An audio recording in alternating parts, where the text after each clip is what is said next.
Olá, tudo bem, gente? Estamos dando continuidade à leitura do livro Mulheres que Correm com os Lobos.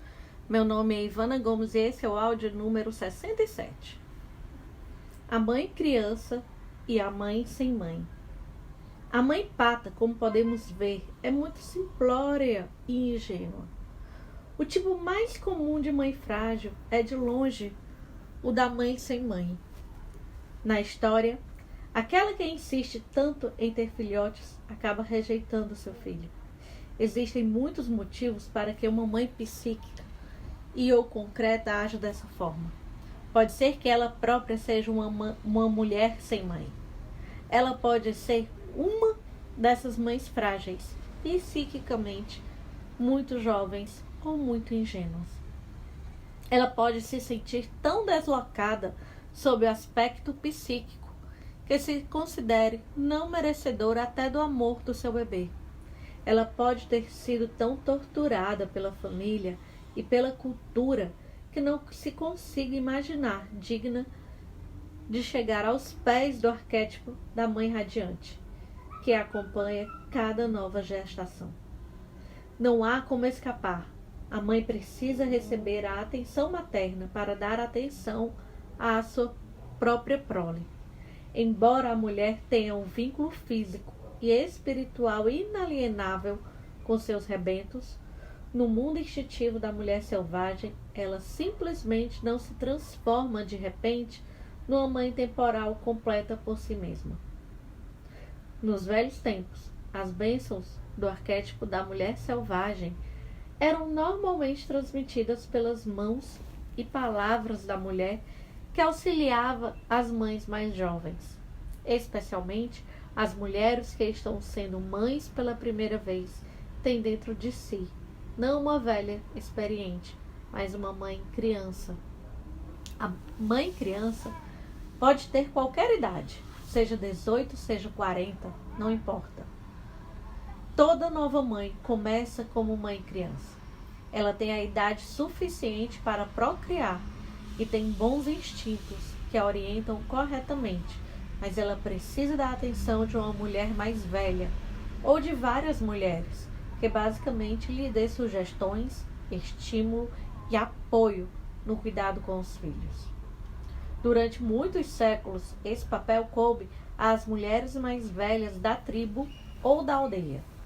Essas deusas mães humanas, que mais tarde foram relegadas pela religião ao papel de madrinhas, compunham um sistema básico de nutrição de mulher para mulher que apoiava em especial as mães jovens, ensinando-lhes a alimentar, por sua vez, as psiques e as almas dos seus filhos. Qual o papel da deusa mãe? Vou começar essa linha de novo, gente. Quando o papel da deusa mãe ficou mais intelectualizado, a madrinha passou a representar aquela que se certificava de que a criança não se afastaria dos preceitos da igreja. Muito se perdeu nessa mudança. As mulheres mais velhas eram os repositórios do comportamento e do conhecimento instintivo e podiam transmitir os mesmos para as jovens mães. As mulheres passam esse conhecimento de uma para outra, por meio de palavras, mas também por outros meios. Mensagens complexas acerca do que ser e de como ser são simplesmente transmitidas com um olhar, um toque com a palma da mão, um sussurro ou um tipo especial de abraço que diz: sinto carinho por você. O self instintivo sempre abençoa e ajuda quem vem depois. É assim que funciona entre criaturas saudáveis e entre seres humanos saudáveis. Desse modo, a mãe criança é levada pelo portal adentro, sendo acolhida pelo círculo de mães maduras, que lhe dão as boas-vindas com piadas, presentes e histórias. Esse círculo de mulheres foi outrora o domínio da mulher selvagem e era aberto a quem dele quisesse participar. Absolutamente qualquer uma tinha essa possibilidade. No entanto, Tudo o que sobrou dele nos nossos dias é um farrapinho chamado chá de bebê, em que são comprimidas no espaço de 2 horas todas as piadas sobre partos, dons maternos e as histórias sobre os órgãos genitais que não se encontrarão mais disponíveis para a mulher durante toda a sua vida de mãe. Na maioria dos países industrializados, hoje em dia, a jovem mãe choca, dá à luz e tenta beneficiar seus filhos completamente só. Trata-se de uma tragédia de enormes proporções. Como muitas mulheres nasceram de mães frágeis, mães crianças e mães sem mãe, elas próprias podem possuir um modelo interno semelhante de automatemagem. Automatemagem. É isso mesmo que está escrito aqui, gente. Não sei ainda o que é não, tá? Mas está escrito automatemagem. Inclusive está assim entre parênteses. Tá bom? Vamos dar continuidade à nossa leitura. É provável que a mulher que tem um construto de mãe-criança ou de mãe sem mãe na sua psique, ou que veja essa imagem ser glorificada na sua cultura e mantida no trabalho e na família, sofra de pressentimentos ingênuos, de uma falta de experiência e, em especial, de uma redução da sua capacidade instintiva para imaginar o que irá acontecer daqui a 1 hora, 1 semana, 1 mês, 1 ano, 5 ou 10 anos. Uma mulher com uma mãe-criança interna assume a aura de uma criança que finge ser mãe. A mulher, nesse estado, muitas vezes tem uma atitude indiscriminada de vivas a qualquer coisa. Uma espécie de atenção maternal exagerada que a leva a querer fazer e ser tudo para todos. Ela não é capaz de orientar e apoiar seus filhos, mas, como as crianças da fazenda na história do Patinho Feio, que sentem uma alegria intensa por ter um animalzinho em casa, mas não sabem cuidar direito dele. A mãe criança acaba deixando o filho maltratado e em péssimas condições, sem que o perceba.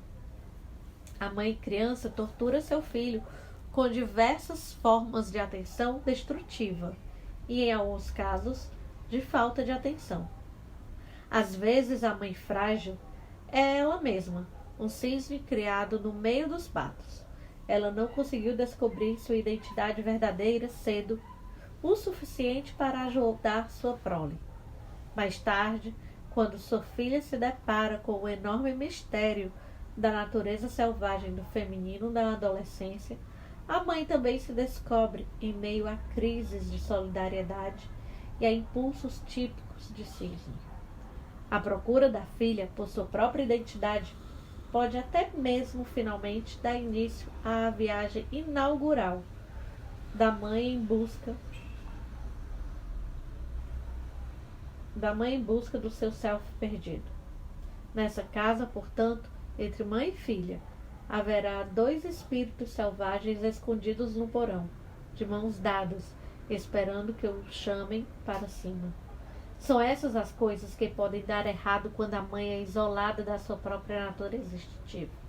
No entanto, não deem suspiros tão fortes ou tão longos, pois existe remédio para tudo isso.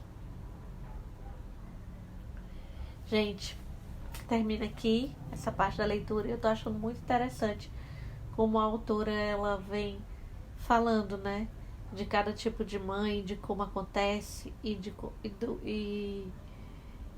mostrando e como assim e como ela usa um conto que eu já tinha ouvido tanto a história do Patinho Feio quando eu era criança. Lembro também de já ter contado essa história para os meus sobrinhos e como ela usa uma história para mostrar inclusive a nossa cultura, ou se não é a nossa, de onde nós vivemos, mas de uma cultura de algum lugar do mundo que tem essa cultura, entendeu? E eu acho muito interessante.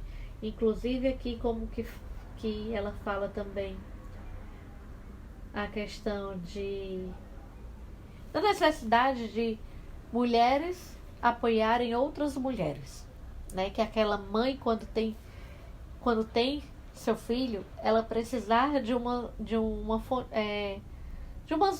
fonte de apoio, né? E que venha de outras mulheres, né? Também para ensinar, para apoiar, para abraçar, principalmente quando é seu primeiro filho. Mas eu fico imaginando disso ser realmente, assim, independente. O quanto que é importante a gente ter uma zona de apoio, né?